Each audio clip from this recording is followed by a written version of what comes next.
mawala ang view ng aking kanta na isinulat ko para inyong pakinggan. Kung wala naman kayo, wala itong kabuluhan. Kahit minsan naguluhan, itinuloy ko kung saan isinulat ko pa rin sa kapirasong sulatan ng aking nararamdaman at laking pasasalamat sa bawat tao na pangalan ko ay inangat. Di man gaano kausayan pero kayang patunayan. Nagtatanong kung bakit, maraming kasagutan. Salamat sa inyo kahit papano natulungan nyo ang tulad ko na iangat aking pangalan sa larangan na kung saan ay aking pinasukan. Ang bawat sulat ng kantay aking pinaghirapan, ibinuhos ko na dito at ginalingan ko pa ng gusto para inyong madama ang pasasalamat sa inyo. Utang ko sa inyo kung ako ay nasaan, dito sa entablado na aking tinungtungan. Di ko malilimutan nung ako ay tinulungan, kaya salamat sa inyo, di ko malilimutan. Utang ko sa inyo kung ako ay nasaan, dito sa entablado na aking tinungtungan. Di ko malilimutan nung ako ay tinulungan, kaya salamat sa inyo, di ko malilimutan. Sa aking ama't ina, marami nga palang salamat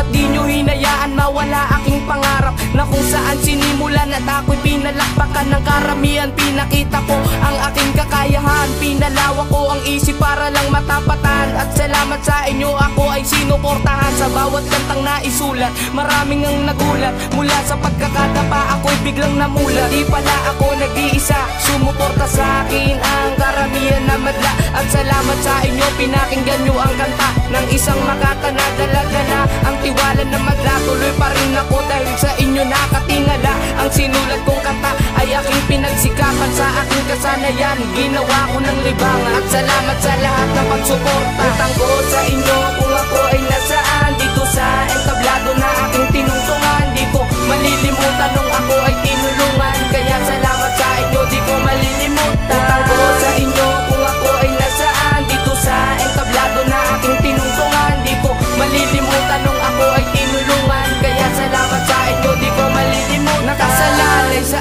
aking dalawang kamay, kahit hindi man mahusay, kayang sumabay kahit hindi ko pagamay. Ang bawat sulat ng kamay, pinag-aralan ko pa rin kung saan ako lalagay, sa kanan ba o kaliwa, sa unahan o sa gitna. Ipinakita ko pa rin kung saan ba magtutugma. Malalim ang pinagugutan dahil sa suporta ng madla. Pinalawak ko ang isip, umarap at naganda. Bawat balangkas sa salita ay binalutan ng tingga. Dahil sa suporta nyo, ito'y tumibay ng bigla. Dahil sa suporta nyo, ako ay biglang nagapoy. Hindi ko hinayaan malaglag ako sa nagbabagang kumuno. Tuloy pa rin ako sa aking hangarin na palawakin ng isip at ang madla ay pahangain. Dahil unang-una kayo ang aking tiningala, dahil aangat ako ng may pagpapakumbaba. Utang ko sa inyo kung ako ay nasaan, dito sa entablado na aking tinungtungan. Di ko malilimutan nung